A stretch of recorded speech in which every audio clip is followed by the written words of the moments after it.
Hovey's Knives of China, First Production Knives, William Hovey Smith, 2016. This is Hovey Smith, the Backyard Sportsman.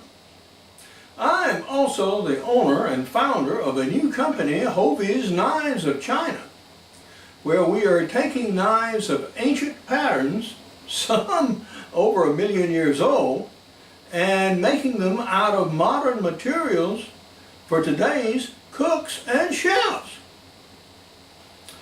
What I am talking about are these blades I have on the table before me. These are unlike any seen today. These are so old that their reintroduced knives are now brand new. No one makes a knife like this. No one has made a knife like this for some 1,000 years or more. And why am I doing it? I am not interested in fantasy knives. I'm not interested in fancy knives. I am very much interested in functional knives. These knives underwent in their day hundreds and in some cases thousands of years of R&D development in actual use in kitchens. They were developed to be very effective knives in their day. The use of steel has replaced these patterns with others. But nonetheless, the designs were very excellent indeed. And I have a large number of videos showing each of these patterns of knives in actual use. Yeah. You can go to YouTube today and you can see a video about this knife and this knife and this knife and so on, each of them. And they also show you how each of them was derived. But just to show you some new and unique features about these knives.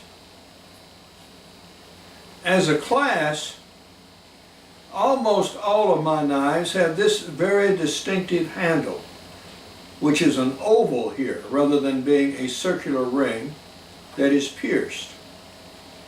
This is designed to go in the palm of the hand like this. So the knife is grasped like this in the work. You have absolute control over it in this way.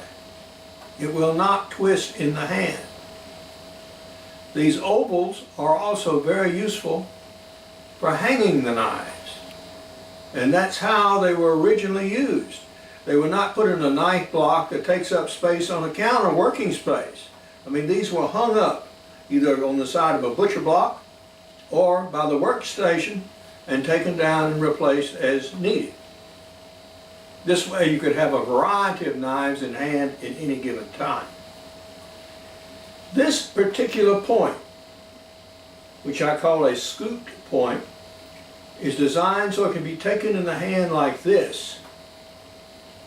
And this very thin, sharp point be used to cut very delicate tracery in doughs, in pressed meat, or anything else, or if you were sculpturing a figure, as a sculptor's point.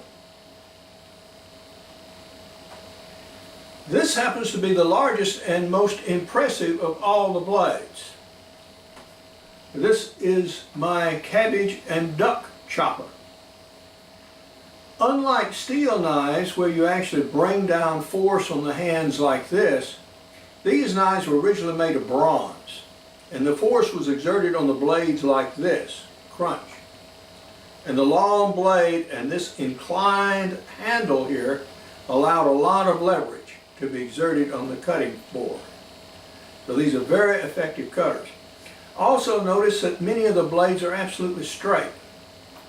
So they go straight down on top of the cutting board and they cut cleanly. Some of these are choppers. This happens to be a slicing knife. And you notice the handle is extremely long. It's designed to be grasped like this. This allows the hand to be away from a piece of meat that you're slicing. off a vertical rack. If you have a roast hanging up like this and you're slicing it, or if you have a carcass, if you have a lamb, if you have a sheep or something like this, then you can carve up like this and slice pieces off, and your hand is well away from the carcass. So you don't get grease splattered, hot grease, by the way, all over your hand. Then you can take the slices of meat with a sharp point, pick them up, lay them on a plate. Double utility out of both blades. On this blade, with this unusually large flat point here, what I call a truncated point, this is my pepper and small veggie knife. And this is very useful for scraping. It's very useful for mixing things in a bowl. You can't do that with a you can't do that with a conventional blade. Or even scooping up and serving like that. You don't have to have a spatula. Look. Much utility in these knives. This one is what I call my chef's friend.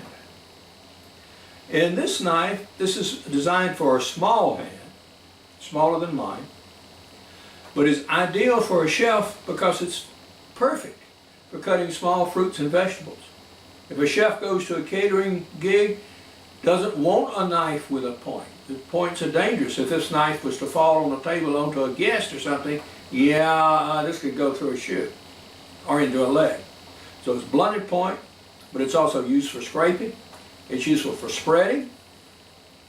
It can be used for cut. If you need to make up some sandwiches in a hurry, look for little hors d'oeuvre sandwiches and spread stuff on them, this is all the blade you need. It is extremely distinctive in shape and size. No one could mistake it for anybody else's knife but yours. Also, has a convenient ring. Another convenient thing about this shape, if you have spices or salt or something like that in a little bowl like this, and you need to break them up, guess what you got? You have a pencil. Yeah. Break up your spices. Spread them around. Make your mix. Spread it on some bread. Boom! You got it done, guys.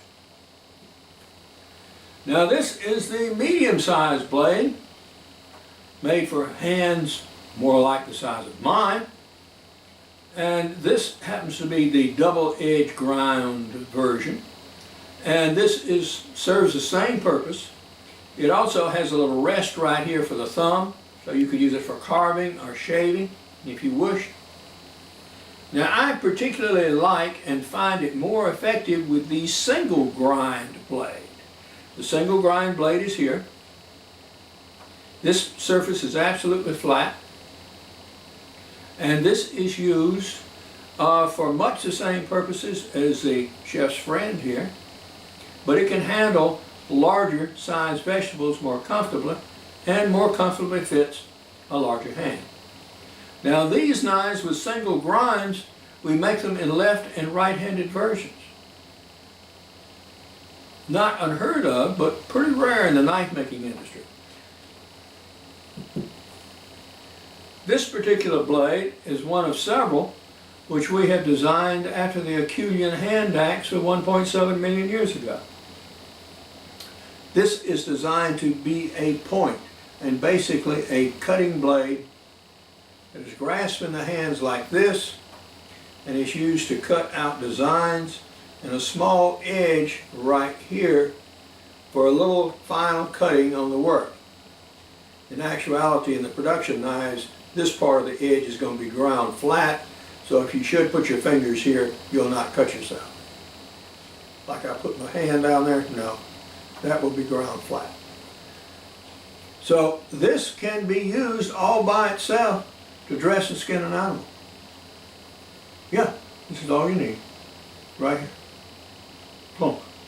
Don't need these great big long buoy things. This will do very fine for dressing any North American game just about, and do just about every task you need to do except break bone. Yes, sir. So these are the knives that I'm going to be introducing at the International Blade Show in Atlanta in the Cobb Galleria on June 3 through 5, 2016. And these are the knives that are the basis of an ongoing Kickstarter project, which will end on June the 5th. If you want one of these knives, there are two ways you can get them. I'm starting a new company. It's going to take me a while to get these knives ready to make in production, and when I do, these are going to be very expensive knives indeed. The least expensive among them will be $200. These are handmade knives.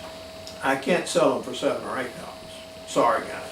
But I am going to be selling the blanks for these knives as rewards in the Kickstarter project.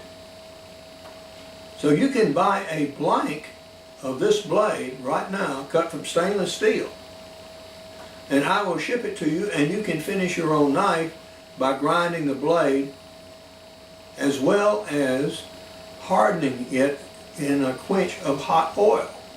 And I'll have some YouTube videos on exactly how you do that. So all you basically need is a grinder and some stones, files, and some patience, a little bit of skill. Yes, and you can make this knife right here. These handle knives are also going to be available as blanks, as a reward for your Kickstarter pledge. And these will need, in addition, to be handled. So this requires a little more skill, a little more work. Basically, it can be done with a grinder though, and an electric drill, because you will need to hollow out this. This ring in the metal will already be formed, but you'll need to work the wood to fit the ring. Okay? And you may break a couple of handles. But even so, when you get through, you will have a knife. This will be a several $100 knife when I sell it as a signature blade. And you can make it yourself for much, much, much less than that. The same goes for these other blades. So if you can have the blanks, you can have them delivered in about a month or less. You can be working on your knives, and you'll actually have your knives finished before I'm ready to produce the first of our custom signature blades. The rights to produce these knives are also going to be sold to other companies worldwide and to individual knife makers. And they will produce knives under my name, Hovey, and some of them, the best of them, will even have the rights to use my stamps on their blades. But they will pay me a royalty fee for each knife produced. In this way, these knives are going to be rapidly introduced throughout the world market, made in a variety of places by, I hope, a very large number of workmen. So if you wish to pledge right now, you'll be able to get the blanks for these styles of knives almost immediately, and be able to work on and finish your own, and incidentally, handle them with some wood or antler or whatever that has particular meaning to you. Yeah. There's a piece of wood from an old homestead you want to put on here? Yeah. If there's a piece of antler from a deer that was broken off or too ugly to mount or whatever. Yeah. Or any other piece of wood that records the pleasures of a hunt or a trip or a visit. Yes. These can be used to handle these knives. And they become something very, very personal to you, because you will have in fact made it. These knives, as you'll see in my many videos, are tools to be used to produce dishes of character and quality for your family. All the more special it will be if you in fact made the knife yourself. And you can. Another positive aspect, if you are unemployed, if you have metalworking skills, if you've been wondering about what can I do to earn some bucks, you can make these knives. Yes, you can. I will sell blanks You can grind them, you can fit them, you can sell them on the market. If they meet my specs, then yeah, you'll pay me a small royalty, but you'll get 95% of the income from it. This is not part of the Kickstarter project. This is just how I work my business model. But now, this is Hovey Smith, reminding you to hunt what you eat and eat what you hunt. Be legal, be ethical, be safe. Goodbye, God bless, and see you next time. My interest in knives goes back for decades for practical cooking uses. And I have chapters on knives on all of my outdoor books, including backyard deer hunting, crossbow hunting, extreme muzzleloading, and also invented some very interesting edge tools in conjunction with even bow fishing. I also have a new series of books in the Profit series, and the first of these happens to be Ideas for New Businesses on how to start your own million or billion-dollar business, of which this is one practical example. And here is a blurb about me and about this series of books. Now, so far as the Kickstarter project is concerned, now pledges can be made by going to www.kickstarter.com and just searching for Hovey's Knives. Now, rewards start at $25 and go up to $550, and this appeal will end on June the 5th. Now, I'll also exhibit at the Cobb Galleria, and there's information about that now. Good hunting and good eating from the outdoors. Goodbye, and God bless.